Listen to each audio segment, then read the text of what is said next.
જોઈ રહ્યા છો એને ન્યૂઝ. હું છું એન્કર અર્પિતા પટેલ. હવે જોઈએ અગત્યના સમાચાર.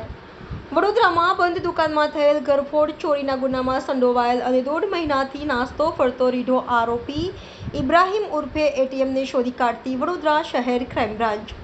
આગામી દિવસોમાં થનાર લોકસભાની ચૂંટણી અનુસંધાને વડોદરા શહેરમાં જુદા જુદા ગુનાઓમાં સંડોવાયેલ અને પોલીસ ધરપકડ ટાળવા માટે નાસ્તા ફરતા રહેલ આરોપીઓને શોધી કાઢવાની સૂચના માનનીય પોલીસ કમિશનર શ્રી નરસિંહ કુમાર સાહેબ તથા સંયુક્ત પોલીસ કમિશનર શ્રી મનોજ નીનામા સાહેબ તરફથી મળેલ હોય. ક્રાઇમ બ્રાન્ચના ડીસીપી શ્રી યુવરાજસિંહ જાડેજા સાહેબ તથા એસીપી શ્રી એચ.એ. રાઠોડ સાહેબને માર્ગદર્શન હેઠળ ક્રાઇમ બ્રાન્ચની ટીમો ગુનાના કામે સંડોવાયેલ અને નાસ્તા ફરતા આરોપીઓને સતત શોધખોળમાં રહેલ.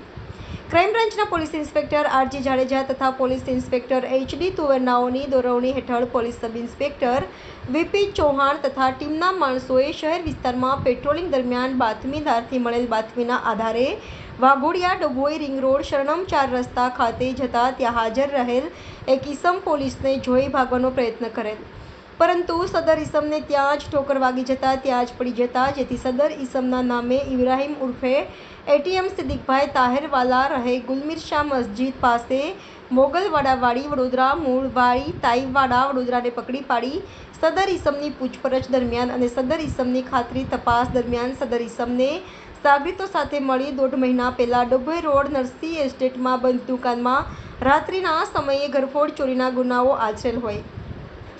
આ અંગે પાણીગેટ પોલીસ સ્ટેશનમાં ગુનો નોંધાયેલ હોય. આ ગુનાની તપાસ દરમિયાન હાલ પકડાયેલ આરોપી ઇબ્રાહીમ ઉર્ફે એટીએમની સંડોવણી આવેલાની અને આરોપી ઈસમ આ ગુનાના કામે પોલીસ ધરપકડ ટાળવા નાસ્તો ફરતો હોવાનું જણાતા જેથી કાયદેસરની કાર્યવાહી કરી આગળની તપાસ માટે પાણીગેટ પોલીસ સ્ટેશનને સોંપેલ છે. NN news Vadodara. દર્શક મિત્રો, તમારી આસપાસ બની રહેલી અવનવી ઘટનાઓ વિશે જાણવા માટે NN ન્યૂઝને લાઇક કરો, શેર કરો, સબસ્ક્રાઇબ કરો અને બેલ આઇકન પ્રેસ કરો, જેથી આપને નોટિફિકેશન્સ મળતી રહે.